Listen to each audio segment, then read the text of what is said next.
Okay guys, so it's James Goddard down here at the Quest Golf Academy, and I've just had Neil in for a 1-hour lesson and we've made some fantastic improvements. So Neil's been playing for around about 1 year now, and he said ever since he started playing he's always struggled with a pretty big slice with his driver. He said the irons are okay, his main complaint was of some pretty heavy strikes and the occasional thin as well. So Neil doesn't currently have a playing handicap, but he said on a good day he could play to around about 15, but on a bad day, which in Neil's words was more sort of common than not, it was anywhere north of 25. So we were looking to try and improve strike, but also improve some consistency as well. So if you just look on the right now, this is one of Neil's first swings of the day. And he actually does a pretty good job at taking the club back, so he takes it back on a nice plane, sets the club really nicely there. And as he gets to the top, and this is the end of Neil's backswing there. So the first thing I noticed from a face-on view was Neil makes a pretty good hip turn, so probably around anywhere between 35 to 45 degrees of hip rotation, but his shoulder rotation was quite limited, so we were probably looking somewhere of anywhere between 60 to 75 degrees of shoulder rotation there, so not a great deal of separation between the hips and the shoulders. And in turn what that's done is, as we started the transition, you'll see everything turns and rotates through together. So as the shoulders rotate and the hips rotate, the club kicks out, the shaft steepens, and at last parallel here you can see how the club is outside his hand, and here we have that exit left, which is going to be causing the slice. So quite a common fault this, and you know, every player who comes through is going to swing the club differently, so we have to approach these faults, which is, you know, it's a very, very common fault. Every player is different, so we have to approach this in a different way.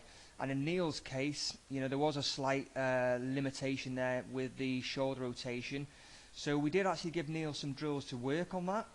But in the meantime, we wanted to try and improve that transition so that when he does get his shoulder turn right, it's going to just fall straight into place.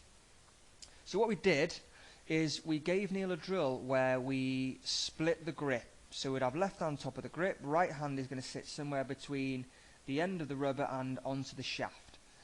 And what that does, it just gives Neil a better feel for the actual drill I was giving him to work on. So I just run through Neil through here, you'll see on the left hand side. So he takes the club away really well still, and when he gets to the top of his backswing here, you can see how he's got that split grip.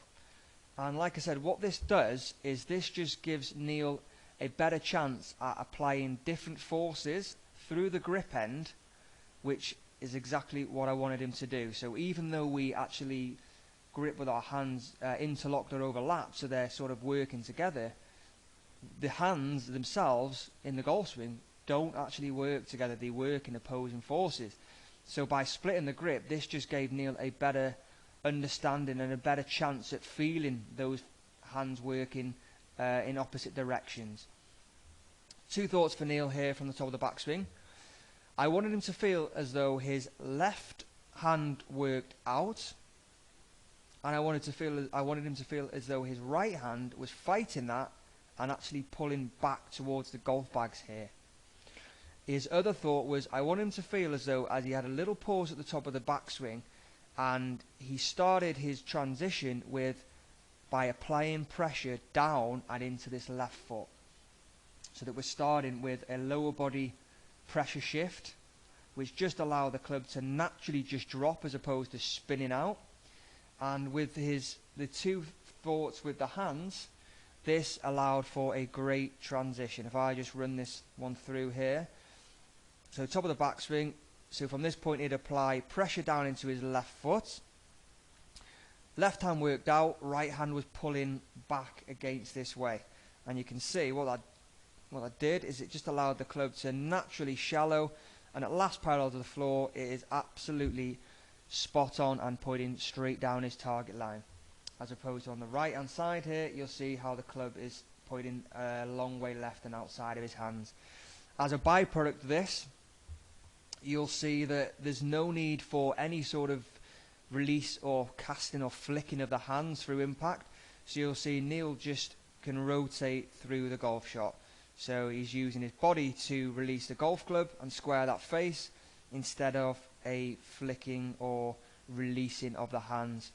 So again, not one of Neil's best strikes in the world, but we were just working on the drill here, and I think he was hitting these at around about 50%, so we just wanted to just pop them out there about 50 yards just to give him a feel.